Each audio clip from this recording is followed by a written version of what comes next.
مفتیوں کے تعلق سے کیا بات آپ کے ذہن میں ہے, کیا رائے ہے کہ جو غیر ذمہ دارانہ فتووں کے مرتکب ہوتے ہیں؟ فرقہ بازی, فرقہ سازی, تکفیر.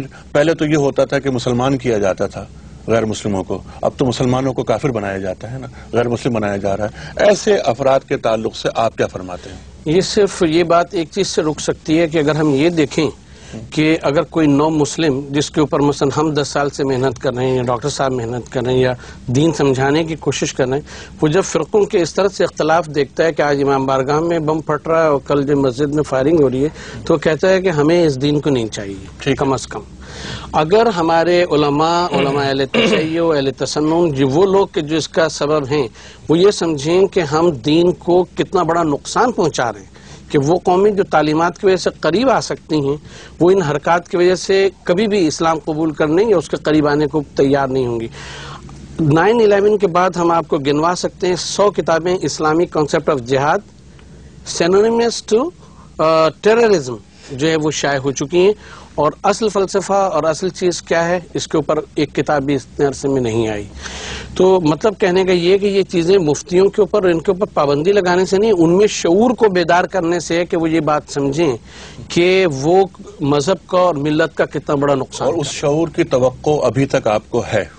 ہم کو توقع ہے, کیونکہ اگر علم بڑھے گا تو یہ قوتیں جو ہیں وہ جب روشنی آتی ہے تو جہالت خود ہی ختم ہو جاتی ہے. پچھلے 50 سال میں تو علم بڑھا ہے ہمارے پاس, لیکن یہ واقعات بھی نہیں, علم نہیں بڑھا ہے.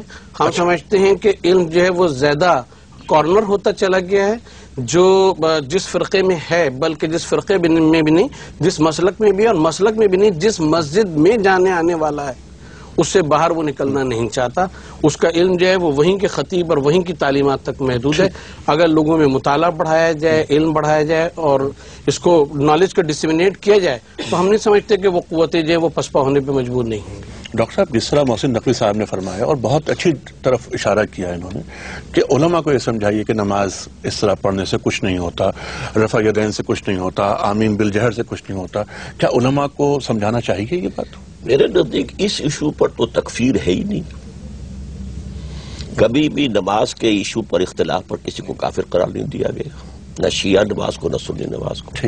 وہ تو کچھ اور چیزیں ہیں. اگر حضرت ابو بکر, حضرت عمر, حضرت عثمان کی خلافت کو کہا جائے غاصبانہ خلافت تھی, تو اب کیا کرے گا ایک سنی؟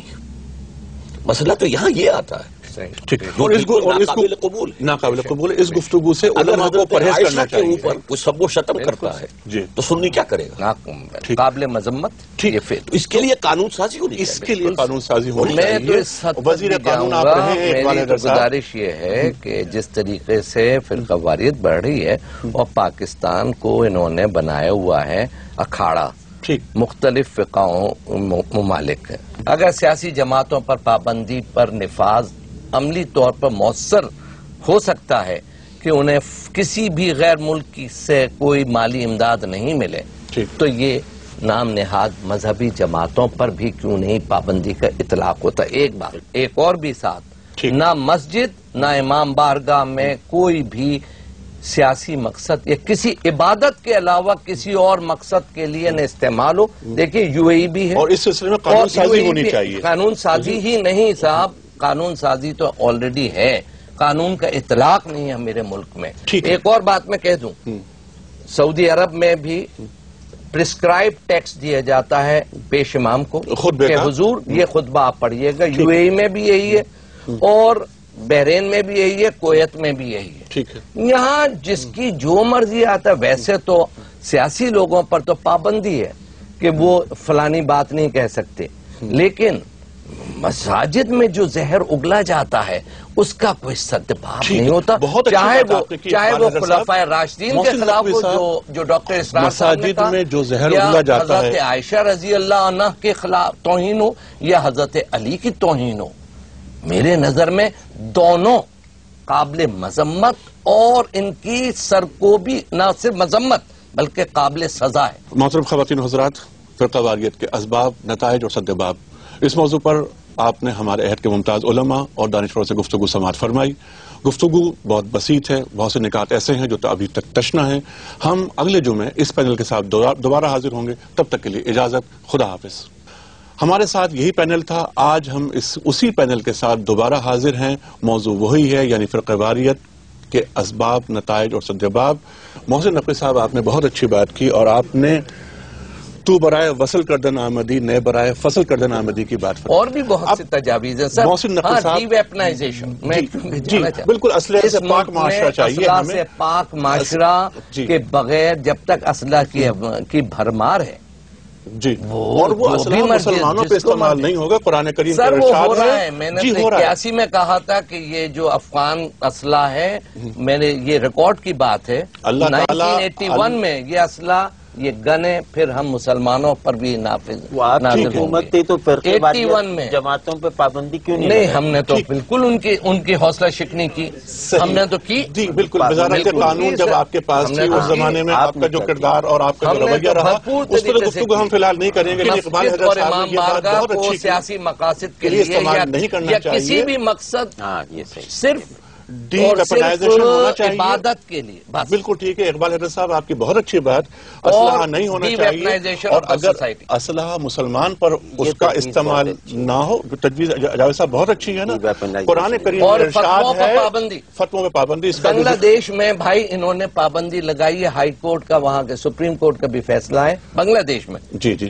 کہ کسی مولوی کو اجازت نہیں ہے کہ وہ یہ فتویٰ جاری کر دے کہ فلانی کہ ٹی وی دیکھنا حرام ہے یا حلال ہے.